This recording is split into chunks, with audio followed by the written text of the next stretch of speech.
El cuarto sector político en el que me quiero detener, relacionado con esa manipulación del lenguaje por razones políticas, es la ideología de género.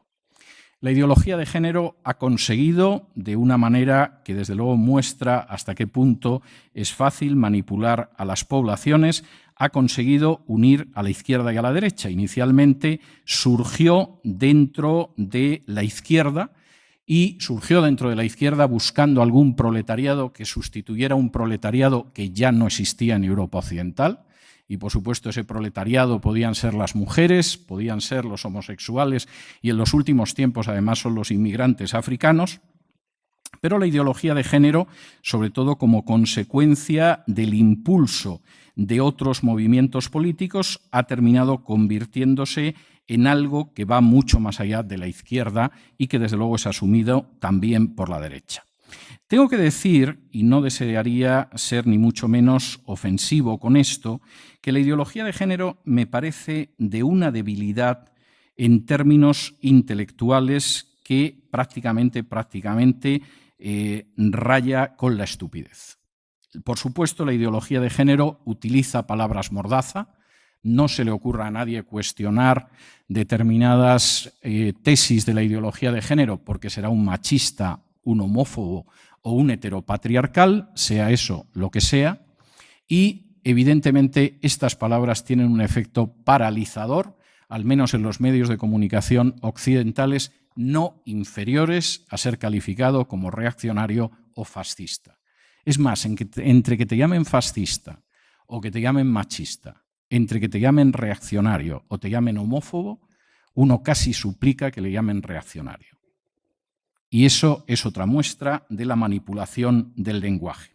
Esa manipulación del lenguaje, además, tiene una serie de aspectos que son curiosos. No solamente estamos hablando de esas palabras que de alguna manera sirven como mordaza, como han servido a lo largo de la historia, sino de razonamientos que desafían al sentido común y que muestran hasta qué punto es fácil manipular el lenguaje para llegar a objetivos políticos. Por ejemplo, permítanme ponerles algún ejemplo y crean que no estoy bromeando ni pretendo ser sarcástico. Si cualquiera de sus amistades, de sus parientes o de sus hijos les dijera que desea cortarse una mano o cortarse un pie, inmediatamente lo llevarían a un especialista porque es un síndrome, es un trastorno de carácter psicológico el querer mutilarse y, por supuesto, a esa persona se le pondría en tratamiento. Si por el contrario les comunica que lo que quiere es cortarse los testículos y el pene, posiblemente lo van a felicitar ustedes. Ha descubierto que en realidad en su cuerpo de hombre anida una mujer. Si en algún momento su hija llegara a casa y le dijera: papá, me miro en el espejo y me veo como un hipopótamo, y ustedes le dijeran: hija, apenas pesas 40 kilos, papá, no voy a comer más, me miro en el espejo y me veo como un hipopótamo, ustedes llevarían a su hija a un especialista porque la anorexia es una grave enfermedad. Pero es posible que si su hija llega y les dice: papá, ya no soy Carmela, soy Carmelo, la feliciten porque ha descubierto lo que hay en su ser, aunque obviamente su ADN sigue gritando a voces que por mucho que la mutilen y mucho que la hormonen, sigue teniendo el mismo sexo con el que nació. Y por supuesto, y esto es bastante claro, esto no lleva solamente a situaciones que a uno le dejan absolutamente pasmado, sino argumentos que confieso que a mí me producen un profundo estupor. Por ejemplo, si se quieren, ¿por qué no van a casarse? A algunas personas les parece que esto es un argumento válido. Parece ser que durante milenios el género humano en distintas culturas nunca lo pensó. Más bien pensó lo contrario. El simple hecho de casarse no es en absoluto un motivo para tolerar ciertas formas de matrimonio. No toleramos el matrimonio entre hermanos, aunque es posible que un hermano y una hermana se quieran tanto como para mantener relaciones sexuales y querer vivir juntos. Se dan muchos casos e incluso hay obras literarias meritorias desarrollando ese tema. Por supuesto, no consideramos que puedan casarse un padre y una hija o una madre y un hijo. Eso para las tragedias griegas está bien. Pero evidentemente consideramos que no es suficiente como para dinamitar la institución del matrimonio Y sin embargo, hemos aceptado que eso es lógico. Por supuesto, en el punto al que hemos llegado en Europa, y se lo puedo anunciar, ya en los últimos meses se nos está anunciando que no solamente el matrimonio entre dos personas del mismo sexo es deseable, en los países en los que se ha legalizado, sino que además el sexo con niños es totalmente tolerable, incluso deseable. Y el argumento es muy claro. ¿Quién va a adiestrar mejor sexualmente a un niño que un adulto? Y la pregunta es, ¿por qué tiene que adiestrar sexualmente a un niño ningún adulto? Aunque fuera la tesis que sostenía Michel de Foucault y que, por supuesto, además lo hacía sin ningún problema en programas de radio y televisión. Y las plataformas partidarias de las relaciones sexuales con niños, porque se supone que si un niño de 6 años puede decidir cambiar de sexo, ¿por qué no podría tener relaciones sexuales con un adulto?, forman parte de esa ideología de género. Ideología de género, por cierto, liberticida como todas las ideologías que en un momento determinado manipulan el lenguaje. Ninguna ideología que manipula el lenguaje sistemáticamente cree en sus posiciones y mucho menos en que van a ser aceptadas masiva y responsablemente por la sociedad, aunque tenga un aparato colosal de propaganda. Es verdad que mucha gente se dejó manipular en la Rusia soviética, pero hubo que mantener un gulag donde se explotaba como esclavos a millones de personas y donde se fusiló a millones de personas, porque si no, eso no se podía mantener.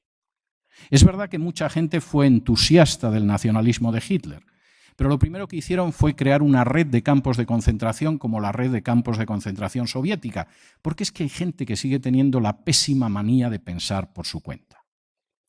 Es cierto que el aparato de propaganda que puede haber en Nicaragua, en Cuba, en otras dictaduras populistas, es poderoso, procura expulsar cualquier voz disidente. Pero desde luego las cárceles castristas no se van a abrir por mucho que controlen la información. Saben que hay gente que seguirá pensando.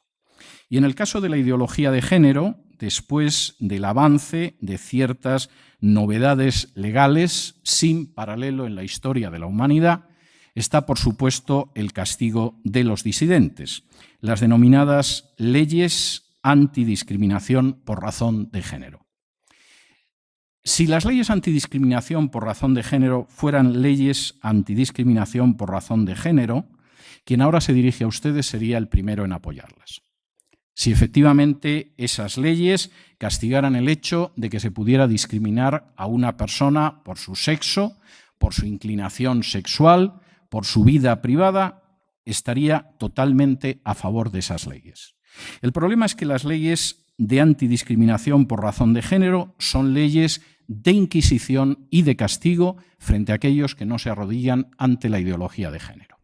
En el caso de España, para que vean que no tengo especial interés en cargar contra otras naciones europeas, estas leyes, que rigen en 11 de las 17 comunidades autónomas españolas, en un primer momento castigan a aquellos profesores que no difundan la ideología de género con el hecho de la suspensión laboral. A continuación, los castigan con el hecho de expulsarlos de su puesto de trabajo. Si siguen, por lo visto, en esta línea, por cierto, ya hay directores y profesores de colegios en España que han perdido su puesto porque decidieron que no tenían ninguna obligación moral de adoctrinar en la ideología de género a los alumnos. Si persisten en esto, pueden acabar hasta 2 años en prisión. La policía del pensamiento, de la que hablaba Orwell, desgraciadamente no es algo falso. Y la manipulación del lenguaje para acabar imponiendo ideologías liberticidas es una realidad. Y, por cierto, tengo que ir todavía más lejos. Ha llegado hasta tal punto que para un sector de la sociedad el hecho de suscribir o no la ideología de género es equivalente a respetar o no los derechos humanos.